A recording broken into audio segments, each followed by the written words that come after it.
नाज़रीन, welcome back to दुनिया today. Karachi चलता हूं इकराम सहगल साहब की तरफ। इकराम साहब देखें, इस चीज पे तो तमाम लोगों का एग्रीमेंट है। जो प्रपोजल आपने दिया कि ATF के तरफ पे, जिसको सलीम साफी साहब कहते हैं कि होमलैंड सिक्योरिटी जो अमेरिका ने बनाई 9/11 के बाद, उसकी तरफ पे, या आप कह लें कि NCTA जो नेशनल काउंटर टेररिज्म अथॉरिटी है, उस तरह का एक सेंट्रलाइज इदारा होना चाहिए जिसके अंदर जितनी भी स्किल्स हमारे पास एग्जिस्ट करती हैं, military skills, intelligence skills, policing skills, हम उनको एक प्लेटफॉर्म पे ले आएं और उसको एक बड़ी पावरफुल अथॉरिटी हम क्रिएट करें फेडरल। लेकिन मसला है कि वो अथॉरिटी किसके मातहत काम करेगी। हम देखते हैं कि अभी तक अगर जो भी इस किस्म का मसला है वो फाल नहीं हो सका, बिकॉज वो मिनिस्ट्री, अगर ऐसी अथॉरिटी है तो मिनिस्ट्री ऑफ इंटीरियर के तहत काम करती है, और हमारी जो एस्टैब्लिशमेंट या डिफेंस एस्टैब्लिशमेंट है वो उसका एरिया ऑफ ऑपरेशन जो है उससे डिफरेंट है। तो हम एक अगर प्लेटफॉर्म पे चीजों को ला इसलिए भी नहीं पा रहे कि हमारे मुल्क के अंदर जो डिफरेंट फोर्सेस हैं उनकी जो इंटरप्रिटेशन है कि टेररिज्म क्या है, अगर एक साइड एसेट समझती है, दूसरी साइड उनको, हम एक साइड खतरनाक समझती है, दूसरी साइड उनको समझती है कि लॉन्ग टर्म एसेट्स हो सकते हैं। आप भी समझते हैं कि ये वजह है कि सेंट्रल हम अथॉरिटी नहीं बना पा रहे, कि हम आइडेंटिफाई नहीं कर पा रहे? नहीं, देखिए जी, सबसे पहले सेंट्रल अथॉरिटी इसलिए नहीं बताई क्योंकि प्रोविंसेस जो हैं वो बड़ा जेलस हैं अपने प्रोरेगेटिव की। लेकिन ये प्रोविंशियल सब्जेक्ट खाली नहीं है, ये फेडरल मामला इसलिए है क्योंकि पूरे मुल्क को ये इफेक्ट कर रहे हैं। इसलिए हमें एक फेडरल मिनिस्ट्री सेपरेट होनी चाहिए इसके लिए। और ठीक, मैं बिल्कुल एग्री करता हूँ सलीम सैफी साहब के साथ, होमलैंड सिक्योरिटी के नीचे आप दे देंगे फोर्स को और होमलैंड सिक्योरिटी का पार्ट बना दें इसको। लेकिन सबसे पहली बात, मैं एक और बात करूँगा, आपके जो गवर्नेंस के जो फैक्टर्स हैं, जो आपके इंटेलिजेंस गैदरिंग फैक्टर हैं, जो आपके ग्राउंड लेवल पर, उन लोगों को तो आपने डिमोरलाइज किया हुआ है। आपकी सिविल सर्विस, जो प्रोविंशियल सिविल सर्विस है, और आपकी जो प्रोविंशियल पुलिस सर्विस है, आप देखें वो कितने ज़्यादा डिमोरलाइज्ड हैं। इतने डिमोरलाइज्ड हैं क्योंकि उनके साथ इनजस्टिस हो रहा है। वो अब सलीम सैफी ने बात की थी कैपेबिलिटी की, फारूक सलीम साहब ने बात की थी कैपेबिलिटी की। आप जब उनकी उभरते हुए कैपेबिलिटी को ना इस्तेमाल करेंगे, आप उनको एक मातहत नहीं लाएंगे, तो आप क्या एक्सपेक्ट करेंगे? आप समझते हैं, मैं आपको यकीन से बोलता हूँ, कोई भी SHO हो, चोटी भी उसके इलाके में होती है, उसको पता होता है। लेकिन अगर बाहर इंटेलिजेंस का कोई आदमी आए वहाँ उस इलाके में, तो उसको नहीं पता चलेगा जब तक वो कोऑपरेट नहीं करेगा लोकल पुलिस के साथ। ये जो मामला है ना, कोऑर्डिनेशन जो है, और उसकी कंप्लीट एक कंप्लीट बोलते हैं ना, एक बॉडी होनी चाहिए। जो अभी आपको पास कोई, ये जो प्रोविंशियल जेलसी है, प्रोविंशियल आपस में इंटर प्रोविंशियल राइवलरी है। सर, एक मेरे जहन में सवाल पैदा होता है कि इस वक्त तो हम कह सकते हैं कि कोएलिशन गवर्नमेंट्स हैं सेंटर और प्रोविंसेस के अंदर। हम ये भी कह सकते हैं कि एस्टैब्लिशमेंट में और फेडरल गवर्नमेंट के दरमियान में देखने का अंदाज गालिबन एक नहीं होगा। कोई एसेट समझता है, कोई एसेट नहीं समझता। लेकिन जनरल मुशर्रफ साहब के जमाने में भी तो हमने देखा कि प्रॉब्लम को डील करना इतना आसान नहीं था। यूनिटरी फॉर्म ऑफ गवर्नमेंट थी, जनरल मुशर्रफ के पास तमाम पावर्स थी, मिलिट्री कंट्रोल कर रही थी, मिलिट्री लेड गवर्नमेंट थी। उस वक्त भी तो हम कोई स्ट्रेटेजी ना ला सके सर सामने। देखिए जी, जनरल मुशर्रफ साहब जो थे वो पहले 3 साल तो उन्होंने बड़ी अच्छी काम की, लेकिन जनरल मुशर्रफ साहब की प्रायोरिटीज 3 साल के बाद डिफरेंट होगी। वो अपनी सर्वाइवल पर आ गए, और वो सर्वाइवल पर आ गए, और उन लोगों ने ऊपर डिपेंड करना शुरू किया जो फोर्सेस जो उनके लिए तो ठीक थे लेकिन मुल्क के लिए ठीक नहीं थे। बात ये आती है कि जी, आप सब, आपके पैनलिस्ट ने ये बात पर इत्तेफाक किया है, आपका इंटेंशन क्या है, आपका पर्पस क्या है।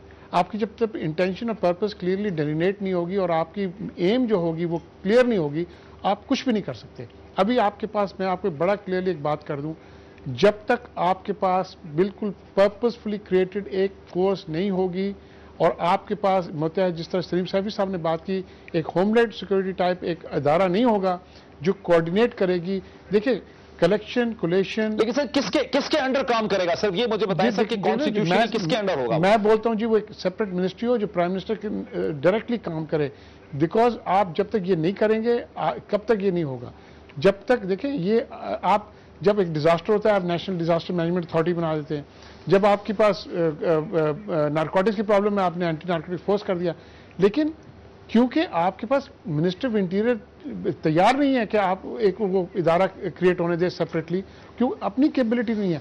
वो आप मिनिस्ट्री इंटीरियर अपने ही देख लें जी, आप वो कितने 30,000 फेक लाइसेंसेस तो नहीं समझ गया। मैं इसको वाइंड अप कर, मैं आपकी बात समझ गया, मैं इसको वाइंड अप कर क्विकली। आप एग्री करते हैं बुनियादी तौर पे हमें इस किस्म का इदारा चाहिए, जैसे कि इकराम साहब? इदारे हम जितने मर्जी बना लें, पिछले 60 साल में बहुत इदारे बनाए हैं।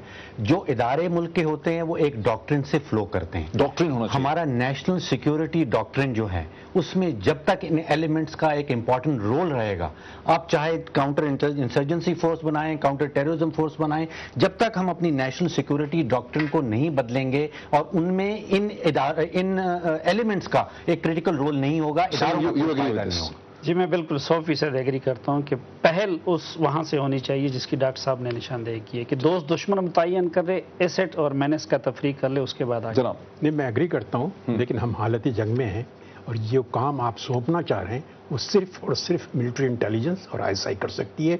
Homeland security long term purposes के लिए रखेगा, लेकिन एज ऑफ टुडे ये जो कल लाहौर और कराची में हुआ, इसको रोकना एक ही तरीका है कि मिलिट्री इंटेलिजेंस अपना काम शुरू करे। हम वी आर एट वॉर, फिर सिविल एरियाज में काम करे ये नहीं, this is as a side, तो उसको शूट आउट करने होंगे, उसको अरेस्ट करने होंगे, ये तो फिर वो मार्शल हो गया ना एक तरह का, वो तो मिलिट्री रूल हो। ना इंटेलिजेंस प्रोवाइड करे टू द सिविल सोसाइटी या सिविल गवर्नमेंट कि भाई ये इंफॉर्मेशन है, आप अपना काम करें। यहाँ पर नहीं, बगैर मिलिट्री इंटेलिजेंस के ये काम हो ही नहीं सकता, पॉसिबल नहीं है। होमलैंड सिक्योरिटी बना लें, आप इस्लामाबाद में रख लें, क्या करेंगे?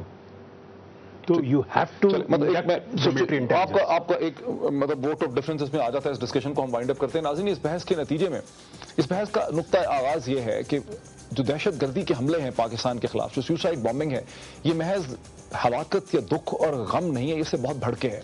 पाकिस्तान के 180 मिलियन जो पाकिस्तानी शहरी हैं, जो पूरी रियासत है, उसका मुस्तकबिल एट स्टेक है। हमारी ग्रोथ नहीं हो पा रही, दुनिया हमें समझती है सिर्फ टेररिज्म के रेफरेंस पॉइंट से।